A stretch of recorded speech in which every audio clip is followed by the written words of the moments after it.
आईलैंडर्स के लिए एक खुशखबरी।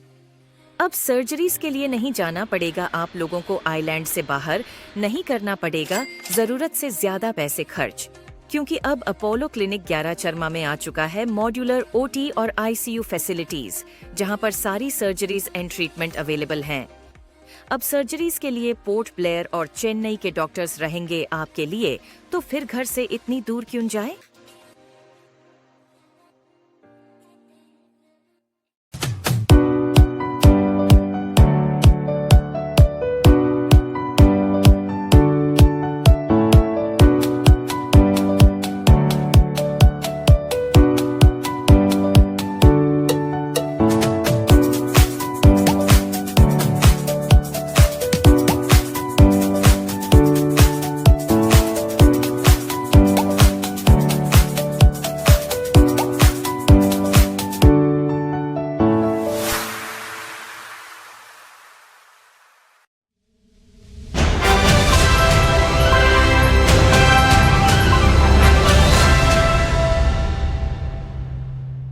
नमस्कार।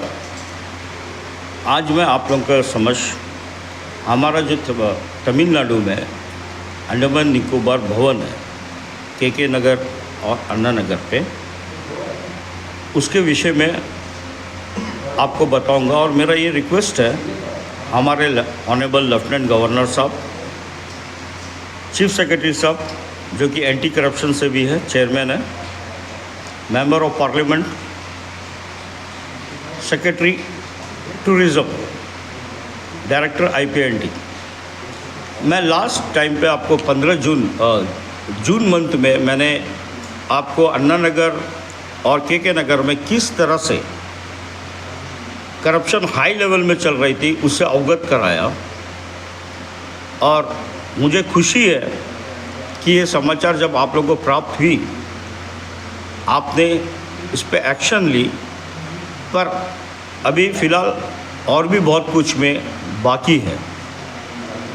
तो मैं अभी मैं दिसंबर महीने पे ही चेन्नई से वापस लौटा हूँ इसी माह। तो मैं वहाँ काफ़ी चेंजेस देखा, और जो चीज़ कमियाँ रह गई है, जो चीज़ पर एडमिनिस्ट्रेशन अभी तक ध्यान नहीं दी है, मैं उसे आप लोग का सामने पेश करता हूँ। पहला चीज़ कि जैसे मैंने कहा था, हमारे ऑनरेबल एंड लेफ्टिनेंट गवर्नर साहब की वहाँ पे 2 गाड़ियाँ हैं, और वो 2 गाड़ियाँ की नंबर जो है इस प्रकार है।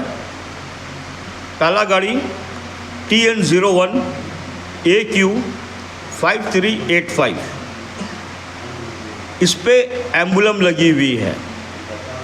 दूसरी गाड़ी जो है वो है TN01 AF 3561, ये स्पेयर गाड़ी है एट प्रेजेंट इनकी। और यही गाड़ी के ऊपर RTI भी डाला गया था कोई आइलैंडर की तरफ से। अभी फ़िलहाल ये गाड़ी को इसमें स्टॉप करके रखे हुए हैं। ताजुब का बात ये है, जो TN02 AQ 5385 जो सिर्फ हमारे लेफ्टिनेंट गवर्नर साहब के लिए है और जो जिस पे एम्बलम लगी हुई है, ये गाड़ी हमारे सेक्रेटरी साहब के लिए भी चलती है अगर कोई मेनलैंड जाते हैं, या कोई डायरेक्टर्स या उनका कोई जान पहचान के लोग जाते हैं, तो ये गाड़ी उस पर चलती है। तो मेरा सीधा साधा सवाल ये है हमारे ऑनरेबल एडमिनिस्ट्रेशन से कि एम्बुलम लगा हुआ गाड़ी कैसा दूसरों को दी जाती है, क्योंकि एम्बलम लगा हुआ गाड़ी में वीवीआईपी ही ट्रैवल कर सकता है, जो कि हमारा लेफ्टिनेंट गवर्नर साहब है। तो मैं फिर से दरख्वास्त करूंगा, ये दोनों गाड़ी का, ये मेरा रिक्वेस्ट है हमारा CID ब्रांच, एंटी करप्शन और हमारा CID से भी, कि ये हमारे ये न्यूज़ को उच्च अधिकारी तक लेके जाए।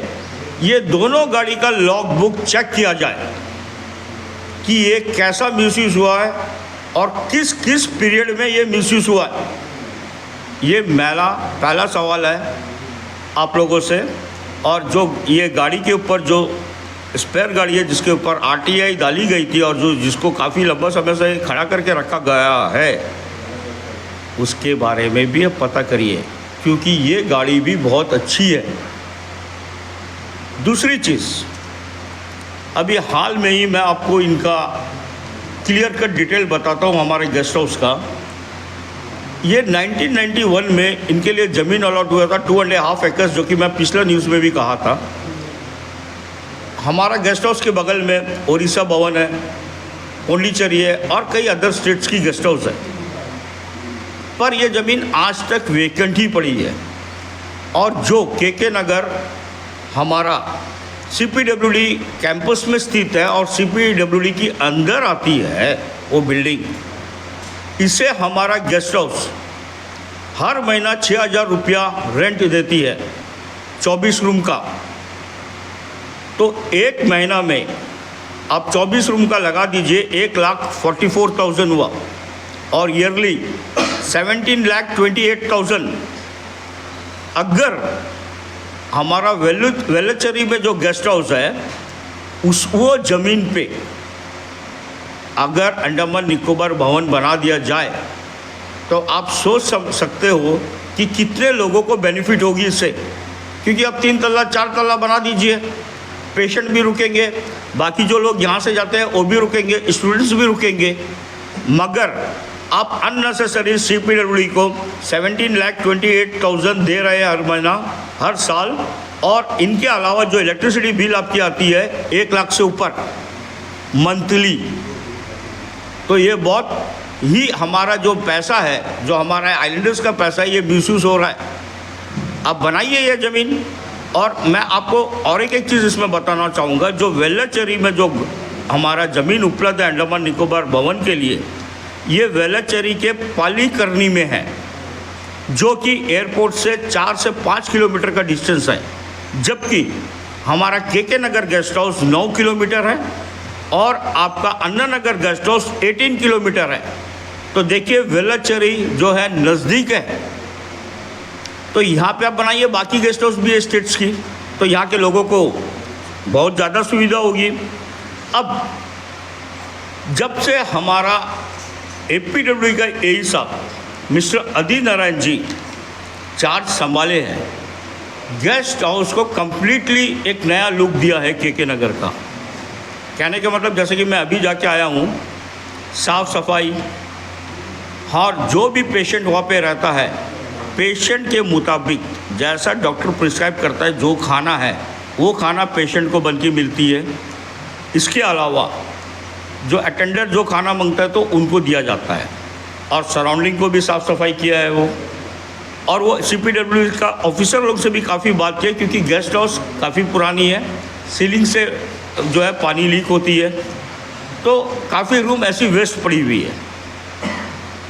तीसरी चीज़, अब प्रॉब्लम यहाँ पे ये आती है कि जो हमारा IPNT का गेस्ट हाउस है KK नगर और अन्ना नगर, ये IPNT के अंतर्गत आती है। अब APWD की तरफ से अगर AE जाए तो ये उनको उतना इम्पोर्टेंस नहीं देते हैं। अभी जैसा कि वहाँ पे आपका क्लीनिंग का मटेरियल्स जो है उपलब्ध नहीं रहती है, टॉवल्स बोलो, आपका तकिया बोलो, चादर बोलो, जो भी, इसके लिए उनको लेटर लिखना पड़ता है यहाँ पे, और यहाँ से जब उनको मिलती है तब वो फुलफ़िल होती है, पर काफ़ी लंबा समय से फुलफ़िल ही नहीं हुई। तो मैंने पिछला दफ़ा भी यही कहा था कि इंस्पाइट ऑफ APWD या IPNT का लोग को वहाँ पे रखने के लिए एज अ DRC, आप उससे अच्छा DRC को रखिए ना। DRC जो दैनिक कैटेगरी में है, आप उनको भेजिए, उनको रखिए वहाँ पे, वो चलाएंगे। अब यहाँ पे क्या होता है, IPNT में जो पेशेंट है उनको वो ट्रांसफ़र कर देते हैं। जब मैंने हाल में ही वहाँ का AD साहब से पूछा और मैंने उनको 2 नाम बताया कि ये अभी ट्रांसफ़र होके आए और अभी आप इनको वापस भेज दिए, बोला सर वो अंडरसाइंड मेडिकल ग्राउंड में लिख के गए हैं। उसी तरह अभी जो हमारा AE गया है, जो DRC का चार्ज संभालने, मिस्टर कन्नप्पन जी, वो भी मेडिकल पेशेंट है। रहा बात जो अभी आदि नारायण जी वहाँ पे है, उसको IPNT अभी तक रिलीफ नहीं किया है, जबकि वो APWD से रिलीफ हो गया है। और आदि नारायण जी का नेक्स्ट ईयर रिटायरमेंट है। तो मुझे ये नहीं समझ में आ रहा है कि ये अंडमान निकोबार एडमिनिस्ट्रेशन आपस में ये क्या कन्फ्यूजन पैदा कर रहा है, जिससे कि वहाँ का लोग हरासमेंट हो रहे हैं, हमारे आइलैंडर हरासमेंट हो रहे हैं। आप यदि कोई पेशेंट को ट्रीटमेंट करने के लिए भेजते हो, वहाँ पोस्टिंग देते हो, तो आप बताइए ना, मोनोपोली कैसा ख़त्म होगा, करप्शन कैसा ख़त्म होगा? वो तो अपना ट्रीटमेंट कराते रह जाएगा। आप DRC को फुलफिल करिए, पोस्ट को फिलअप करिए। और जैसा कि हमारा एडमिनिस्ट्रेशन के लोग हैं, अगर वो मेडिकल ट्रीटमेंट में जाते हैं तो उनको क्लेम मिलेगा ना, वो आके क्लेम करेंगे। अब क्यों उसको वहाँ पे बिठा देते हो? तीसरी चीज़, वहाँ पे एक नीना जी नाम की है अन्ना नगर में, जो फ्रंट ऑफिस मैनेजर है और 3 साल से वो वहाँ पे है। आप इनको दे दीजिए IPNT का कार्यभार संभालने के लिए, इंचार्ज बना दीजिए इनको, क्योंकि वहाँ पे आपका PWD भी है, आपका IPNT भी है। तो जो अभी मिस्टर कनप्पन जी गया है, वो है आपका आदि नारायण जी को PWD से रिलीफ कर दिया, बट IPNT अभी तक इनको रिलीफ नहीं किया है। अब वो IPNT के बंदे रह गए हैं। जब तक कोई दूसरा स्टाफ नहीं जाएगा, IPNT को रिलीफ नहीं कर पाएगा। तो बेटर है आप DRC को ही वहाँ पे दीजिए। DRC ही जो है वो दोनों, आपका PWD को भी चेक कर लेगा और आपका IPNT को भी। तीसरा मेन मुद्दा, मिस्टर सुब्बाराज करके कुक है KK नगर में, अभी भी है। आप जो अभी वहाँ पे एक मैस चला रहा है, वो कुक नहीं है, सुनने को मिला है वो एक हेल्पर है, क्लीनर है वो गाड़ी का। तो जब आपके पास कुक उपलब्ध है, आप उनको चलाने दीजिए ना मैस। आप एक क्लीनर से क्यों मैस चला रहे हो?